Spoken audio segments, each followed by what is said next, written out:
मेरे पड़ोस में एक खानदान की नौजवान बहू छत पर कपड़े सिखाने आती थी। इसी वक्त में वर्जिश करने छत पर जाता था। इसकी खूबसूरती में अपनी नज़रों से अपने दिल में समो लेता था। कहने के लिए तो मुझे उन्हें चाची कहना पड़ता था, लेकिन कभी दिल से मैंने उन्हें चाची नहीं माना। जब अकेले में होता तो उन्हें मोहनी कहता और सबके सामने चाची। रात के औकात थे। मैं अपनी छत से की दरमियान वाली दीवार पार करके मैं अपनी छत से मोहनी की छत के दरमियान वाली करके उनके पास पहुंच गया था। मेरे दिल की धड़कन एकदम तेज हो चुकी थी। मोहनी की छत पर सब लोग गहरी नींद में सोए हुए थे। मैं फौरन उनके घर की नीचे वाली सीढ़ियों पर आ गया। एक बार ऊपर देखा, फिर छत और नीचे के सीढ़ियों पर आ गया। एक बार ऊपर देखा, फिर छत और नीचे के कमरे को जोड़ गैर आवाज के बंद कर दिया। अब बिल्कुल बेफिक्र होकर आहिस्ता आहिस्ता दबे पांव नीचे उतरा। एक खौफनाक सी हलचल से मेरा पूरा जिस्म रोमांच से भर गया था। कल ही छत पर हम दोनों की मुलाकात में मुझे मोहनी की तरफ से पहली बार हल्का सा इशारा मिला था। जिस अंदाज से उन्होंने अपनी भाभी को बताया था कि आज मैं नीचे ही सोऊंगी, अकेली, और अकेली लफ्ज पर जोर देते हुए उन्होंने मेरी तरफ देखा था और अपने सूखे होंठों पर जबान फेरते हुए हल्का सा मस्कराया था। उन्हें ये वाज़ेह था कि आज हम दोनों अपनी दोस्ती के रिश्ते में एक कदम आगे बढ़ने वाले थे। मोहनी अपनी भाभी से बादलम मोहनी अपनी भाभी से बात कर रही थी और मैं वहीं सामने खड़ा दोनों की बातें सुन रहा था। मोहनी ने कहा, नीचे गर्मी बहुत है, लेकिन कूलर चालू कर लूंगी तो शायद सो जाऊंगी भाभी।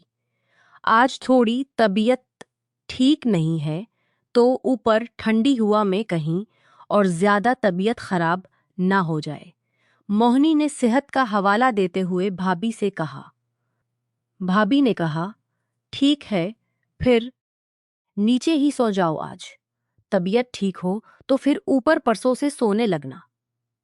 अच्छा चलो, रसी में काफी काम है, कहते हुए भाभी रसी में चली गई। मैं वहीं सामने दरवाजे पर खड़ा मोहनी को देखता रहा। भाभी के जाने के बाद मोहनी मेरी तरफ देखकर मुस्कुराई और बोली, क्या बात है संजत, आज सुबह सुबह ही उधर चले आए। रात कैसी कटी कल आपकी? मुझे छेड़ते हुए मोहनी बदमाश मुस्कुराहट के साथ बोली, साथ ही साथ अपनी साड़ी का पलो भी समेटकर अपनी पट्टीकोट में धकेल लिया और मेरे देखते देखते पट्टीकोट को और भी ज्यादा नीचे सरका दिया था। अब उनके दोनों सामान के दरमियान होती हुई साड़ी पेट के दरमियान हेरी से जुड़ी गोल गहरी नाव को हल्का सा ढकते हुए बिल्कुल नीचे पट्टीकोट में धांसी हुई थी। मेरी तो हालत सख्त होती जा रही थी। वो मेरी हालत देखकर मजा ले रही थी। सिंचत आज रात अकेली सोऊंगी नीचे। मोहनी मेरे करीब आती हुई मुझे गहरी नजर से देखती हुई बोली, अगर आपके पास वक्त हो तो आ जाना, रात भर फुर्सत में सब कुछ दुखा दूंगी आपको। कहते हुए मोहनी मेरे बिल्कुल पास आ गई थी। इतना पास कि उनके कंधे मेरे सीने में टच होने लगे थे। उनकी खुशबू मेरे नथनों में समा गई थी। मैं दीवाना हो उठा था मोहनी के अंदाज का। फिर वो रस्सी में चली गई और मैं भी हाथ देखता आगे बढ़ गया। फिर जिस तरह से मेरी तरफ देखा था, दिन में ख्वाब देखा था। मोहनी ने जिस तरह से मेरे जैसे साफ जाहिर हो रहा था कि आज रात उन्होंने मुझे साफ दावत दे दी थी कि वो आज घर पर रात में नीचे अकेली रहेंगी। और अबगी गेंद मेरे पाले में थी। मेरी भवें खुल उठी थीं। मेरे अंग अंग में हलचल भरी लहर तैर गई थी। आज रात मोहनी मेरे आगोश में होगी और उनका जो हैरत अंगेज हसन में रोज छपकर देखा करता था, वो आज पहली बार मेरे सामने बेपर्दा होगा। मैं फौरन वहां से निकलकर वापस जाकर खड़ा हो गया। मनसुख भाई से एक सिगरेट मांगकर सलगाई और दिमाग को अगली प्लानिंग में लगा दिया कि आज की रात को कैसे एक यादगार रात बनाना है। सिगरेट खत्म करने तक मेरी आंखों के सामने वो गुजरे पल तैरने लगे जिनमें मेरी और मोहिनी की लो स्टोरी शुरू हुई थी। भावुंगर का मैं एक बहुत बड़े कारोबारी खानदान का हिस्सा हूँ। जिस सोसाइटी में रहते हैं, इसी सोसाइटी में मेरे घर से लगे हुए घर में कौशल जी और उनकी बीवी मोहिनी अपने 2 साल के बेटे के साथ रहते हैं।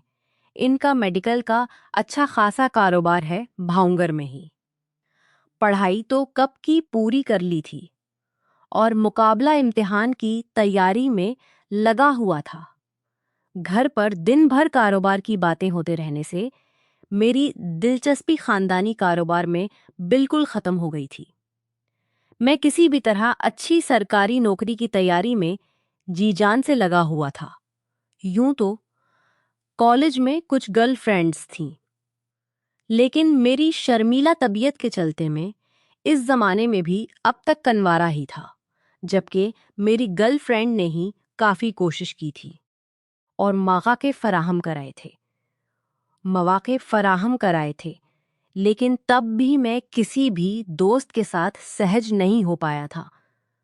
तब मेरी गर्लफ्रेंड मुझे छोड़कर मेरे दोस्त घूमने लगी थी और फिर दोस्तों से ही मुझे पता चला कि वो दोनों लोन में रहने लगे थे और दिन रात एक दूसरे में समा रहे थे।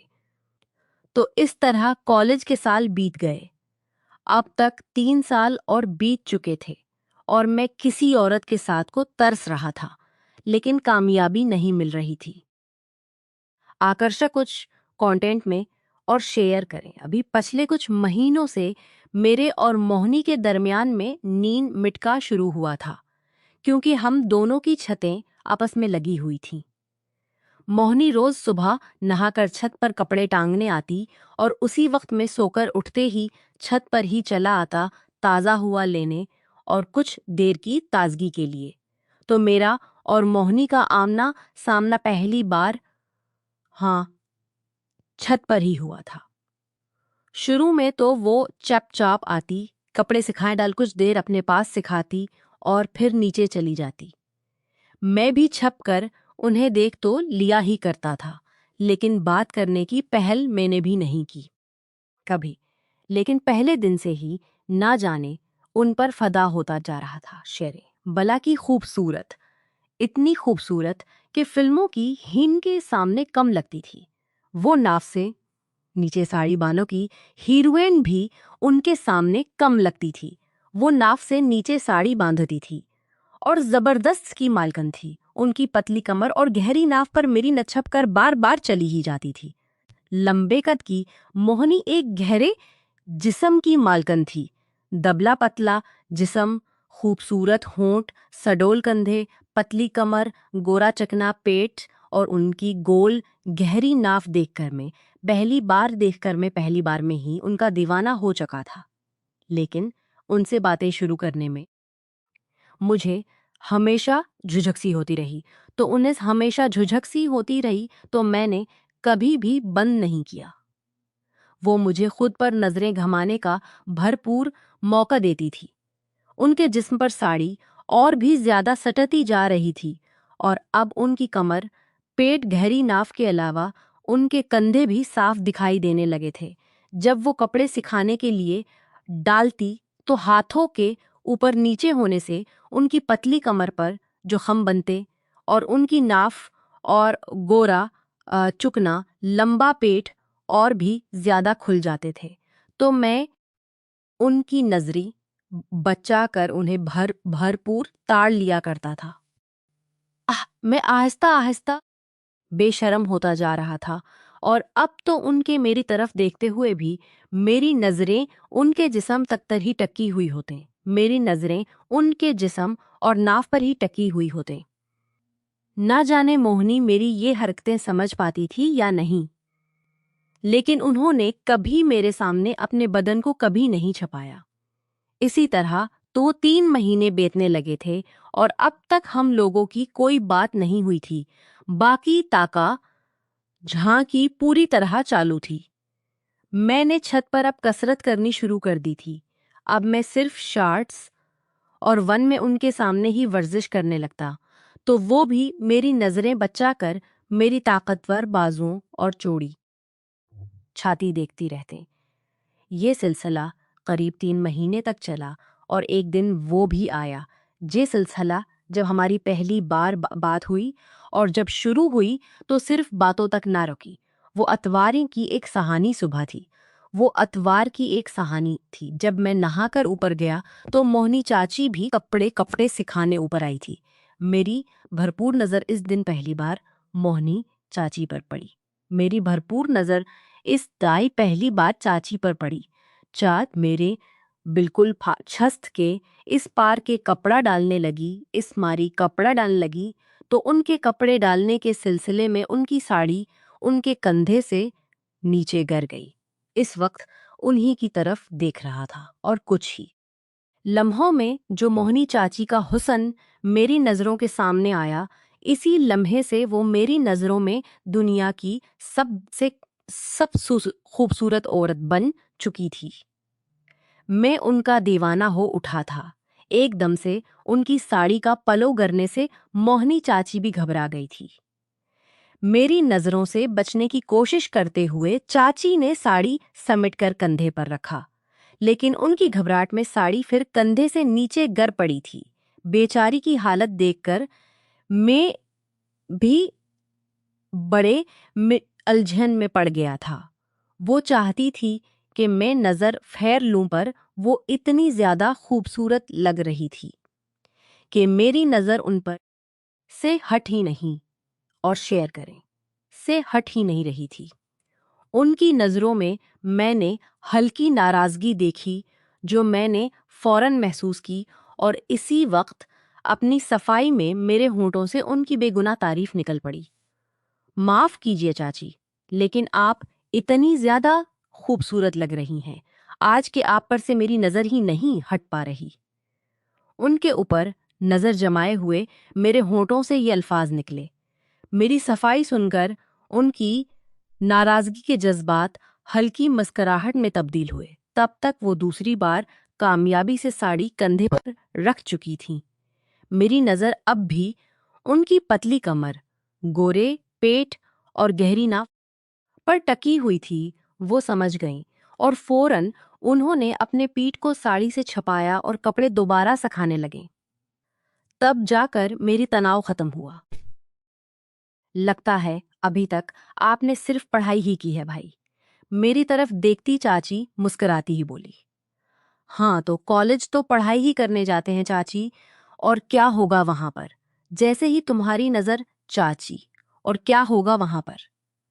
जैसे ही कोई लड़की दोस्त नहीं बनाई आपने भाई। ओ चाची, हल्की सी मुस्कुराती हुई मुझे छेड़ती हुई बोली। ओ नहीं चाची, वो बात नहीं है, मैं तो कुछ घबरा गया। मैं थोड़ा शर्माते हुए मोहनी चाची की आंखों में देखते हुए बोला, वो ऐसी बात नहीं है चाची, मगर आप हैं ही इतनी ज्यादा खूबसूरत कि आपके बदन से नजर नहीं हटती। दो पुल के लिए उनकी आंखें चमकी। चलो कोई बात नहीं, जितना देखना है देखो, आप देखने पर तो कोई रोक नहीं है आपको, मगर देखने के आगे कुछ और सोचने मत लग जाना भाई जी। मोहनी फिर मुझे छेड़ती हुई आंख दबकर मुस्कुराती हुई बोली, कुछ और किया मैं समझा नहीं चाची। अच्छा ये चाची, तो आप मुझे मत ही बोला करो, भाई आपकी और मेरी उम्र सेम ही है। आप तो सिर्फ नाम लो मेरा, या फिर भाभी बोल लिया करो। आप चाची बोलते हो तो मुझे अच्छा नहीं लगता। मोहनी अपनी साड़ी का पुल्लो खींचकर पट्टीकोट में दबाती हुई बोली, ठीक है, फिर मैं आपको भाभी भी नहीं, सिर्फ मोहनी बोलो तो चलेगा ना? बिल्कुल चलेगा मेरे हीरो, आज से हम दोनों दोस्त हुए। मोहनी मुझे मेरे हीरो बोलते हुए आंख दबकर मुस्कुराती हुई, मानो मुझे परीम दावत दे रही थी, लेकिन मैंने उसे अपना बहन समझा और खुश होकर उनसे रजामंदी कर ली, तो दोस्ती बनने की खुशी एक हक हो जाए। मोहनी, मैं मोहनी की तरफ बाजू बढ़ाए आगे बढ़ा और बगैर उनकी रजामंदी के उन्हें बाजों में भर लिया। मेरे अचानक से इस कदम से मोहनी भी हैरान रह गई। अरे छोड़िए संचत भाई, ये क्या कर रहे हैं? मेरी बाजुओं में किसमसाती मोहनी छड़ने की कोशिश करने लगी। नहीं मोहनी, आज तो हमारी छड़ने की कोशिश करने लगी। नहीं मोहनी, आज तो हमारी दोस्त। मुंह मीठा तो करना बनता है ना। नहीं, कोई मुंह मीठा नहीं होगा अभी। आप तो एकदम से ही आगे बढ़ते जा रहे हो भाई। इतना बेसब्र होना भी ठीक नहीं है। वो आगे बोली, आपको जो भी करना है अपने कॉलेज में एक गर्लफ्रेंड बनाइए और उसके साथ जो मन हो वो कीजिए। मैं कुछ बोला, वो तो ठीक है, लेकिन मुझे कुछ करना आता ही नहीं। कोई बात नहीं, वो मैं सिखा दूंगी आपको। कहते कहते अचानक मोहनी ने अपने दांतों तले जबान दबा ली। तैर कमाल से निकल चुका था। मैं पर फलाह हो गया। मैं पर सांस सिंची। मैं तो कब से इस बात का इंतजार कर रहा था। बताओ कब सिखाओगी आप? फिर से मैं मोहनी के करीब जाकर उनसे चमटा हुआ बोला, अभी जाइए घर, अपने आप देखती हूं कि आपको कब सिखाना। शाम तक बताऊंगी। और मुझे धक्का देकर वो मुस्कुराती हुई सीढ़ियों से नीचे चली गई। और अब मेरा मन है अपने ख्यालात में ही, खयाती ही अपने ख्यालात में ही चौमने सहलाने लगा था। अगले ही पल में अपने ख्यालात में मोहनी के अंदर समा हुआ था और पूरी तरह एक अखर होकर हम दोनों बिस्तर पर कलाबाजियां खा रहे थे। मेरा जिस्म एकदम से अकड़कर परेशान करने लगा करे मेरा जिस्म एकदम से अकड़कर मुझे परेशान करने लगा था। फौरन में अब छत पर बने कमरे में गया और मोहनी चाची को आंखें बंद कर तखीयल में प्यार करते हुए अपने आप को परसकून करने लगा। कुछ देर बाद मुझे एक लामहदूद सुकून महसूस हुआ और अब मुझे मोहनी चाची के पैगाम का इंतजार था। अब वो पैगाम मिल चुका था तो मैं सहज ही ये अंदाजा लगा लिया था कि ये मोहनी की तरफ से हम दोनों के मीठे मिलन के दावत का पैगाम है। इसके सोखे होंठों पर जबान फेरना और फिर हल्की मुस्कुराहट, ये दोनों हम दोनों के दरमियान पैदा होने वाले एक नए रिश्ते के सफर का डर और रोमांच की कहानी साफ बयान कर रहे थे। इसी वक्त मेरा तन बदन हलचल से भर गया था कि अब कुछ ही घंटों बाद मुझ जैसी अप्सरा और मैं रात के अंधेरे में एक कमरे में अकेले होंगे और एक दूसरे में अकेले होंगे और एक दूसरे में पूरी तरह समा हुए बिस्तर पर कलाबाजियां खा रहे होंगे। नीचे उतरते वक्त एहतियात से मैंने छत और नीचे जाने के दरमियान का दरवाज़ा बंद कर दिया था ताकि हम दोनों के आज के पहले मीठे मिलन में कोई भी रुकावट न बनने पाए और पूरी रात हम दोनों बगैर किसी परेशानी के एक दूसरे में समा रहें। तो आहिस्ता से मैं नीचे उतरकर मोहनी के कमरे पहुंचा तो उसका कमरे का दरवाज़ा हल्का सा खुला हुआ था। कमरे की लाइट बंद थी, लेकिन बाहर की रोशनी से कमरे में हल्का मध्यम रोशनी फैली थी, जिसमें जब मेरी आंखें आहिस्ता आहिस्ता अंधेरे की आदी हुईं तो मुझे मोहनी बिस्तर पर सोती हुई नजर आई। वो सीधी लेटी थी। मैं उसके करीब पहुंचा। एक भरपूर महक मेरे नथनों से टकराई जो मोहनी के जिस्म से निकल रही थी। मेरी पलकें उसकी खुशबू और आने वाले लम्हों के मजे को महसूस करती बंद हो चली थीं। अगले ही पल मेरी आंखें खलें और मेरी भरपूर नजर मोहनी पर पड़ी। मोहनी पर वो सीधी पेट के बिल सोई हुई थी। सीधी पेट के बिल सोई हुई थी। इसके कंधे के नीचे का हिस्सा इसकी अटते सांसों के साथ ऊपर नीचे हो रहे थे।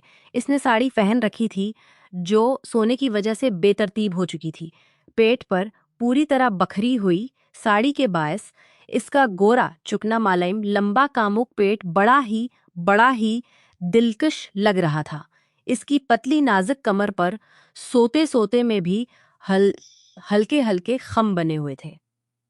गोरा कामुक पेट तो मेरी हलचल में काफी इजाफा कर चुका था, लेकिन जैसे ही मेरी नजर इसके पेट के नचले हिस्से पर इसकी गोल गहरी कुनवे जैसी हलचल अंगेज नाव पर पड़ी, मेरी होंठों से हल्की सी और फ्लाइंग किस निकल गई।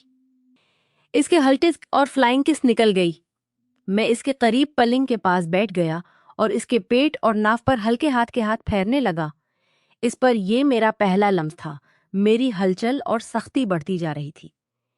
इसके पेट पर हाथ फिराते हुए मैंने इसके चेहरे की तरफ देखा। अब भी वो गहरी नींदन में थी और इसके चेहरे की तरफ देखा, अब भी वो गहरी नींद में थी। लेकिन ना जाने क्यों मुझे ऐसा लगा कि इसकी सांसें और भारी हो चली थीं और दोनों कंधों के हिस्से और भी तेजी से ऊपर नीचे हो रहे थे। तभी मेरी मेरी इंगली पेट पर सैर करती गोल गहरी नाव की परमा करती नाव के गड्ढे में आँखी परकन करती नाव के गड्ढे में घसती चली गई। इसके होंठ ठीक इसी वक्त हल्के से खले और गोल होकर मुस्तहकम हो गए। मुझे लगा कि मोहनी के होंठों से एक हल्की आवाज निकलती, लेकिन जब इसकी आंखें नहीं खलें तो मैं मुतमीन हो गया।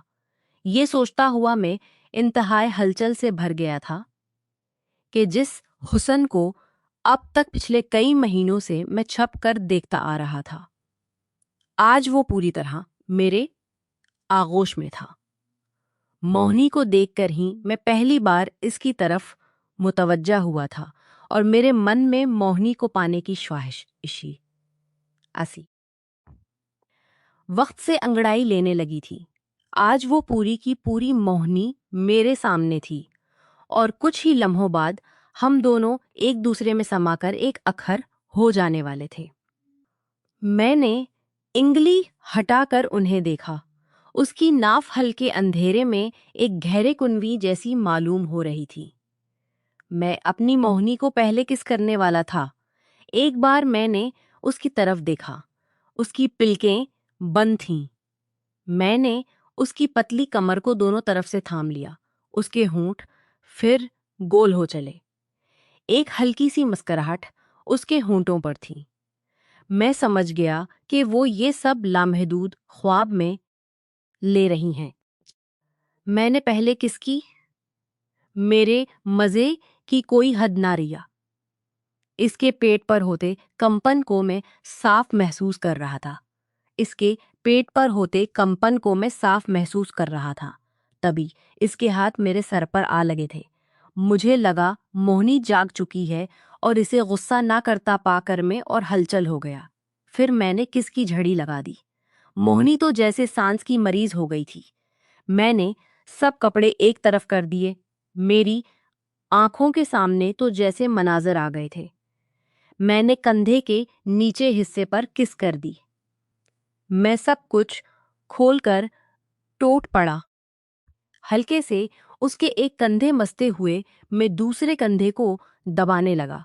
उसके बाद मैंने आहिस्ता से उसको किस कर दिया। तो ना जाने मुझे क्यों लगा कि मोहनी जाग गई है। पहले मोहनी की पलकें तो बंद थी, लेकिन बाकी पूरे जिस्म से वो मेरे साथ पूरी तरह शामिल थी। वो पूरी तरह से नींद में ही मजा ले रही थी। मैंने सर उठाकर देखा तो उसकी पलकें बंद थी, लेकिन होंठ खुले हुए थे। उसके होंठ और बदन दोनों कौंप रहे थे। शायद अंदर कमरे की ठंडक की वजह से मुझे समझ नहीं आ रहा था कि मोहनी सो रही है या जाग रही है। लेकिन मैं इतना तो समझ ही गया था कि ये हम दोनों का पहला वसल होने जा रहा था। हो सकता है शायद किसी की वजह से वो जानबूझकर आंखें नहीं खोल पा रही थी और आखिर वो सो भी रही, वो जानबूझकर आंखें नहीं खोल पा रही थी। और अगर वो सो भी रही थी तो भी मैं उसे प्यार करके ही जगाने वाला था। मैं देखना चाहता था कि मोहनी की शर्म कब खत्म होती है और वो प्यार के किस मोड़ पर मेरा सामना करने को तैयार होगी। आज रात मेरी इंतजार में तैयार होकर ही लेटी थी। मुझे प्यार का एहसास करवाने के लिए बस शर्म की वजह से उसकी आंखें भर भी खुल नहीं पा रही थी। मैंने उसकी तरफ नजर उठाकर देखा। इसके होठों पर हल्की शर्म बसी भरी मुस्कुराहट थी, लेकिन पलकें अभी भी बंद थीं। मैं इसका और इसके इस अंदाज का पूरी तरह दीवाना हो चुका था। मैंने किसके उसके पांव पकड़ लिए। एकदम से उसकी गर्दन पीछे की तरफ अलट गई। मेरे होंठ पूरी तरह अब मोहनी में मगन हो चुके थे। मोहनी नैंड में ही पूरी तरह फसल चुकी थी और वो मेरे सर पर फसल चुकी थी। मैं खुद को कंट्रोल से बाहर होता जा रहा था। अब एकदम से बगावत हो चुकी थी और मैंने मोहनी का आखिरी किला फतह करने के रास्ते पर अपना आखिरी कदम कदम भी बढ़ा दिया। नैन दैनिम की फाला दिया। नैन में ही उसने अपने पांव और फैला दिए और अपनी दोनों बोएं और फैला दिए और अपनी दोनों एक फूलों की बील जैसे लपेट लिया था। हल्का हाथ लगाना शुरू की था। अभी मैंने हल्का हाथ लगाना शुरू किया था कि मोहनी बेचैन हो चली थी। इसकी बाजुओं मेरी गर्दन से लपटकर मुझे जकड़ने लगी थी। मैंने इसके चेहरे की तरफ देखा, फिर अपने हाथों से इसके चेहरे को पकड़कर प्यार से सहलाया और अगले ही पल चटाका मार दिया। इसके चेहरे पर एक हल्के दर्द की लका मार दिया। इसके चेहरे पर एक हल्के दर्द की लकीर मुझे दुखी, लेकिन प्रेम के बहाव में बहते हुए इसे ज्यादा दर्द नहीं हुआ था। इसे देखकर मैंने खुद को रोक लिया था। इससे मोहनी थोड़ा परसुकून हुई और चेहरे पर मजे की लकीर दिखाई देने लगी थी। पर कुछ ही लम्हों में वो मुस्तहकम हो चुकी थी। अब मैं आगे का काम बढ़ाने के लिए तैयार करने लगा। उसके होंठों से मेरे इस कदम से मजे भरी गाली निकल पड़ी थी। वो नींद में ही मस्कराने लगी थी और फिर उसकी मस्कराहट देखकर मुझसे रहा नहीं गया। मैंने फिर से कमान संभाली और तैर पर तैर चलाने लगा और फिर तो खेल चल निकला। मोहनी और मैं एक अखर हो गए थे। कमरे में एसी की ठंडक के बावजूद खेल में हम दोनों पसीने से तर बेहतर थे। हम दोनों की पलकें मजे की ज्यादती से बंद हो चली थीं। खेल अपने आखिरी उरूज पर था, लेकिन हम दोनों में से कोई भी हार मानने को तैयार नहीं था। आखिर मोहनी मोहनी और मैं आज एक हो चुके थे। अब हम दोनों कभी भी कहीं एक दूसरे के साथ खेल सकते थे और मुझे पता था कि अब हम दोनों ना दिन देखने वाले थे ना रात। जब भी जहां भी हमें मौके मिलने वाला था, हम दोनों जहां भी हमें मौके मिलने वाला था, एक दूसरे में एक अखर होने में चंद मिनट ही लगने वाले थे। खेल जारी था और अब आखिरी दौर का खेल बचा था। इसीलिए खेल और तेज हो गया था। हमारे खेल की वजह से बिस्तर पर हम दोनों कलाबाजियां खाते एक दूसरे को पटक रहे थे। अच्छी तरह गथम गथा होकर इस किनारे से दूसरे किनारे पर पहुंच गए थे। हमारे खेल के चक्कर में पूरी चादर बेतरतीब हो चुकी थी। इसी वक्त बिस्तर की हालत ऐसी थी कि अगर कोई सिर्फ बिस्तर ही देख लेता तो उसी बिस्तर पर हुए हाँ धुआंधार खेल हमारे धुआंधार खेल उसकी आंखों में अपने आप ही तैर जाते। मैंने मोहनी को आखिरी बार ऐसा उठाकर पलटा कि इसकी आंखों की पतलियां अलट गईं। दर्द के मारे उसकी चीख निकल गई। इसकी कमर अकड़ गई थी। अगले ही पल मैंने मोहनी के कंधे तेजी से दबा दिए। मैंने जीत हासिल करने के लिए पसीने की आखिरी बौंद तक जी जान लगा दी थी।